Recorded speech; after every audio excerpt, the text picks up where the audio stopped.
Capítulo 11. O arcanjo apertou a campainha exatamente 7 minutos mais tarde. Acalmando a respiração ofegante, Bryce examinou a galeria pela 10ª vez, conferindo se tudo estava no lugar. A arte espanada, qualquer contrabando escondido no andar inferior. As pernas pareciam bambas, a antiga dor em sua coxa chegando até o osso, mas as mãos continuaram firmes enquanto estendia o braço para a porta da frente e a abria. O arcanjo era lindo, terrível e indecentemente lindo. Hunt Atalar, Isaiah e Tiberian estavam parados atrás dele, quase tão bonitos quanto. O último dirigia a Bryce um sorriso suave que, obviamente, acreditava ser charmoso. O primeiro, os olhos escuros de Hunt nada perdiam. Bryce inclinou a cabeça para o governador, recuando um passo, os estúpidos saltos instáveis no carpete. Seja bem-vindo, Vossa Graça. Por favor, entre. Os olhos castanhos de Micah Dominus a devoraram. O poder comprimia sua pele, sugava o ar da sala, de seus pulmões. Enchia o espaço com a tessitura de tempestades à meia-noite, sexo e morte. Presumo que sua chefe vá se juntar a nós por vídeo, disse o arcanjo, deixando a ofuscante luz da rua. Maldito inferno, aquela voz, seda e aço e pedra arcaica. Com certeza conseguiria fazer alguém gozar apenas sussurrando obscenidades em seu ouvido. Mesmo que não tivesse aquela voz, teria sido impossível esquecer o que Micah era, o que o governador irradiava a cada sopro, a cada piscar de olhos. No momento, havia 10 arcanjos que governavam os vários territórios da República, todos ostentando o título de governador, todos se reportando apenas aos Esteri. A magia de um anjo comum, considerado poderoso, podia alimentar um prédio. O poder de um arcanjo podia sustentar uma metrópole inteira. Não havia como prever de onde vinha a força extra que diferenciava um arcanjo de um anjo. Às vezes era herdada, em geral, por meio de cuidadosas ordens de procriação ditadas pelos Esteri. Às vezes surgia em linhagens ordinárias. Ela não conhecia muito da biografia de Micah, jamais prestara atenção nas aulas de história. Ocupada demais em admirar aquele rosto perfeito agora à sua frente, para dar ouvidos ao discurso da professora. A senhorita Roga está esperando sua ligação, conseguiu dizer, tentando não respirar alto demais enquanto o governador de Valbara passava por ela. Uma das imaculadas penas brancas roçou sua clavícula. Teria se arrepiado não fossem os 2 anjos no encalço de Micah. A Isaiah apenas lhe fez um aceno de cabeça enquanto seguia Micah até as cadeiras atrás da mesa.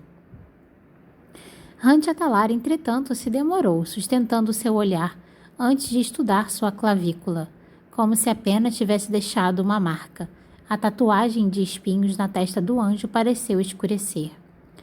E, simples assim, aquele cheiro de sexo exuado pelo arcanjo se transmutou em podridão. Os Esteri e arcanjos podiam facilmente ter encontrado outra maneira de conter o poder dos anjos caídos. No entanto, os escravizaram com feitiços urdidos nas tatuagens mágicas que estamparam na testa deles como malditas coroas, e tatuagens em seus punhos. SPQM, Senatus Populesque Midgard, Senado e Povo de Midgard. Total babaquice. Como se o Senado fosse algo além de uma marionete. Como se os Esteri não fossem imperadores e imperatrizes governando a tudo e a todos pela eternidade. As almas pervertidas regenerando-se de uma forma ou outra. De uma forma para outra. Bryce afastou aquele pensamento enquanto fechava a porta de ferro atrás de Hunt, por pouco não acertando as penas cinzentas. Os olhos negros brilharam em advertência. Ela abriu um sorriso para expressar suas emoções em relação àquela emboscada. Tudo que não ousava dizer em voz alta. Enfrentei coisa bem pior que você, Umbra Mortis. Não tenho medo de cara feia. Hunt piscou, um único sinal de sua surpresa, mas Bryce já se virava para a mesa, tentando não mancar quando a dor atravessou sua perna. A semiférica tinha arrastado uma 3ª cadeira da biblioteca, o que havia sobrecarregado ainda mais o músculo. Ela não se atreveu a massagear a cicatriz curva e grossa em sua coxa, escondida pelo vestido branco. Deseja alguma coisa, Vossa Graça? Café, chá, algo mais forte? Ela já havia arrumado garrafas de água mineral gasosa nas mesinhas entre as cadeiras. O arcanjo havia reivindicado o assento do meio, e enquanto Bryce lhe sorria de maneira polida, o peso de seu olhar a envolvia como um cobertor macio. Estou bem. Bryce olhou para Hunt e a Isaiah, que haviam ocupado suas cadeiras. Eles também estão bem, acrescentou Micah. Muito bem, então. Ela deu a volta na mesa, deslizando a mão sobre a borda para apertar o botão de bronze, e rezou a misericordiosa Kitona para que a voz permanecesse calma, muito embora sua mente insistisse em se apegar a um único pensamento. Briggs não matou Danica. Briggs não matou Danica. Briggs não matou Danica. O painel de madeira na parede atrás de Bryce se abriu, revelando uma tela grande. Conforme o monitor brilhava, tomando vida, ela pegou o telefone na mesa e discou. Briggs fora um monstro, que planejara machucar pessoas e merecia estar na cadeia, mas fora acusado injustamente de assassinato. O assassino de Danica ainda estava livre. A tela está pronta? Perguntou Jesiba ao primeiro toque. Quando quiser, Bryce digitou os códigos em seu computador, tentando ignorar o governador, que a olhava como se ela fosse um filé e ele alguma coisa que comia filés, cruz e gemendo. Estou conectando você, declarou. Um instante depois, Jesiba Roga apareceu na tela e as duas desligaram seus telefones. Atrás da feiticeira, a suíte do hotel exibia o esplendor pangerano. Painéis brancos com molduras douradas, felpudos carpetes cor de creme e cortinas de seda rosa claras. Uma cama de dossel feita em carvalho grande, o bastante para Jesiba e dois machos que Bryce ouvira quando ligou mais cedo. Jesiba se divertia tão intensamente quanto trabalhava em suas viagens pelo imenso território à procura de peças para a galeria, fosse visitando escavações arqueológicas ou cortejando clientes poderosos. Apesar de terem se passado menos de 10 minutos, e apesar de usar a maior parte daquele tempo para fazer algumas ligações muito importantes, o vestido azul marinho esvoaçante de Jesiba parecia imaculado, revelando tentadores vislumbres de um voluptuoso corpo feminino adornado com pérolas de água doce nas orelhas e no pescoço. O curtíssimo cabelo louro acinzentado brilhava sobre as lâmpadas de Primalux, mais curto nas laterais, mais comprido no topo. Chique e casual, sem esforço. Seu rosto parecia ao mesmo tempo jovem e sábio, acessível e sinistro. Os olhos cinza pálidos reluziam com magia cintilante, sedutores e mortais. Bryce jamais se atrevera a perguntar por que Jesiba havia desertado das bruxas séculos antes, por que havia se aliado à Casa de Chama e Sombra e a seu líder, o sub-rei, e o que fazia para ele. Ela se autodenominava feiticeira, nunca bruxa.